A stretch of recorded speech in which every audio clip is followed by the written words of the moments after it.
پیارے دوستو، اس ویڈیو میں ہم آپ کو تو ایسے شخص کی کہانی کے بارے میں بتائیں گے جس کا ذکر قرآن مجید میں بھی موجود ہے، جس کا ذکر اصحاب کہف کے بعد آیا ہے۔ لیکن ویڈیو کو شروع کرنے سے پہلے ہم آپ دوستوں سے ریکویسٹ کرتے ہیں کہ ہماری ویڈیو کو لائک کریں، چینل کو سبسکرائب کریں اور بیل آئیکن کے بٹن کو دبانا نہ بھولیں تاکہ آپ تک ہماری تمام اپڈیٹ پہنچ سکے۔ دو ساتھی تھے، ایک کافر اور ایک مومن۔ کہا جاتا ہے کہ دونوں مالدار تھے، لیکن مومن نے اپنا مال اللہ کی اطاعت اور اللہ کو خوش کرنے کے لیے اس کے راستے میں خرچ کر ڈالا، جبکہ کافر نے اپنے لیے دو باغ بنا لیے۔ ان میں انگور اور کھجور تھے، دونوں باغ انگوروں اور کھجوروں سے لدے ہوئے تھے۔ ان میں نہریں تھیں جو پینے اور تفریح کے لیے کافی مفید تھیں۔ دونوں باغوں میں پھل پک گئے اور نہروں میں پانی بھی خوب بھر گیا، کھیتی خوب لہلہانے لگی اور پھل بھی خوب معلوم ہونے لگے۔ اس موقع پر اس کے مالک نے، جو کافر تھا، اپنے مومن ساتھی سے کہا کہ دیکھ، میرے پاس مال بھی زیادہ ہے اور افراد بھی زیادہ، لہٰذا میں تیرے سے زیادہ بہتر حالت میں ہوں، جبکہ تم نے اپنا سارا مال خرچ کر ڈالا۔ جو کچھ تیرے پاس تھا وہ تو نے اللہ کی رضا حاصل کرنے کے لیے لٹا دیا۔ تجھے بھی ایسا ہی کرنا چاہیے تھا جیسا میں نے کیا۔ اور پھر بڑے فخر سے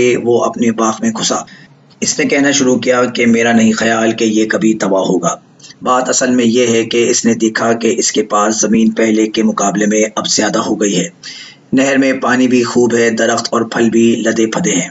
اس نے سوچا کہ اگر یہ ختم ہو جائے تو اس کی جگہ اس سے بہتر اور اچھے درخت لگ جائیں گے، باغ بھی دوبارہ بن جائے گا۔ وہ ایک قدم اور آگے بڑھا اور دنیائے فانی کی رنگینیوں پر اعتبار کر بیٹھا اور سمجھا کہ یہ دنیا ہمیشہ رہے گی۔ چنانچہ اس نے کہا، میں نہیں سمجھتا کہ قیامت قائم ہوگی۔ پھر کہنے لگا، اگر میں اپنے رب کی طرف دوبارہ لوٹایا بھی جاؤں تو اس سے بہتر اور اچھی جگہ پا لوں گا۔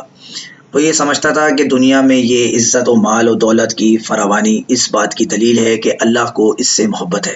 جب اس کافر اور جاہل کو دنیا کا ساز و سامان مل گیا تو اس نے آخرت کا انکار کر ڈالا۔ اس کی یہ باتیں اس کے ساتھی نے سنی تو اس نے کہا، کیا تو کفر اس ذات کے ساتھ کرتا ہے جس نے تجھے پہلے مٹی سے پیدا کیا، پھر نطفے سے تجھ کو بنایا، پھر تجھے صحیح اور سالم آدمی بنایا جس کی وجہ سے تو سن سکتا ہے، دیکھ سکتا ہے، ہاتھ سے پکڑ سکتا ہے اور بات کر کے سمجھ سکتا ہے۔ اب تو آخرت کا انکار کیسے کرتا ہے؟ اللہ تعالیٰ تمہیں بالکل ابتدا میں سے پیدا کرنے پر قادر ہے، تو اب کیوں نہیں کر سکتا؟ میرا اپنا تو یہ حال ہے کہ اللہ میرا رب ہے، تم جس طرح کی باتیں کرتے ہو میں ایسا نہیں کروں گا، اور جس طرح کا عقیدہ تو رکھتا ہے ایسا عقیدہ میں نہیں رکھ سکتا۔ اللہ میرا رب ہے، میں اس کے ساتھ کسی کو شریک نہیں ٹھہرا سکتا۔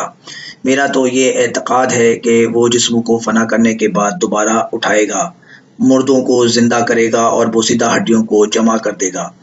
میرا یہ بھی اعتقاد ہے اللہ کی صفت خلقیت میں کوئی شریک نہیں ہے، اس کی بادشاہت میں کوئی شریک نہیں، اس کے سوا کوئی معبود نہیں۔ اس کے بعد اس نے اپنے ساتھی کو یہ سمجھانے کی کوشش کی کہ باغ میں داخل ہوتے وقت کیا کہنا چاہیے۔ چنانچہ کہا جاتا ہے کہ اپنے باغ میں گھستے ہوئے ماشاء اللہ لا حول ولا قوت الا باللہ کیوں نہ کہا۔ پھر مومن ساتھی کافر ساتھی سے کہتا ہے، امید ہے کہ اللہ تعالیٰ مجھے آخرت میں تیرے باغ سے بہتر باغ عطا کر دے اور تیرے باغ پر کوئی آسمانی عذاب اتار دے جس کی وجہ سے تیرے باغ کے درخت اکھڑ جائیں اور کھیتی باڑی تباہ ہو جائے، اور جس جگہ یہ باغ واقع ہے اس جگہ یہ زمین دلدل بن جائے اور وہاں کوئی سبزہ و زیاری نہ رہے، اور ایسا بھی ہو سکتا ہے کہ اس کا پانی نیچے چلا جائے اور پھر اوپر آنے کا نام نہ لے۔ چنانچہ اس کے باغ، کھیتی اور درختوں پر ایسی آفات آئی کہ سب کچھ ختم ہو کر رہ گیا۔ اس کا باغ ویران ہو گیا۔ اس کو کبھی یہ گمان ہی نہ ہوا تھا کہ ایک دن ایسا بھی ہو سکتا ہے۔ وہ ہاتھ ملتا رہ گیا اور اپنی امید کے برخلاف پا کر بڑا نادم ہوا۔ اسے اب وہ ساری باتیں یاد آنے لگی جو اس نے وہاں کھڑے ہو کر متکبرانہ انداز میں کی تھی۔ دوستو، اس سٹوری سے ہمیں یہ معلوم ہوتا ہے کہ دنیاوی دولت یقیناً ایک آزمائش ہے۔ ہمیں اس آزمائش پر تکبر کرنے کے بجائے اللہ کی نعمتوں کا شکر ادا کرنا چاہیے کہ بے شک اللہ کی عطا سے ہم سب کی مشکلیں آسان ہوتی ہیں۔ اگر اللہ تبارک و تعالیٰ کسی شخص کو مال و دولت عطا فرمائے تو وہ اللہ کی شکر بجا لائے اور اللہ کی حمد و ثنا کثرت سے بیان کرے۔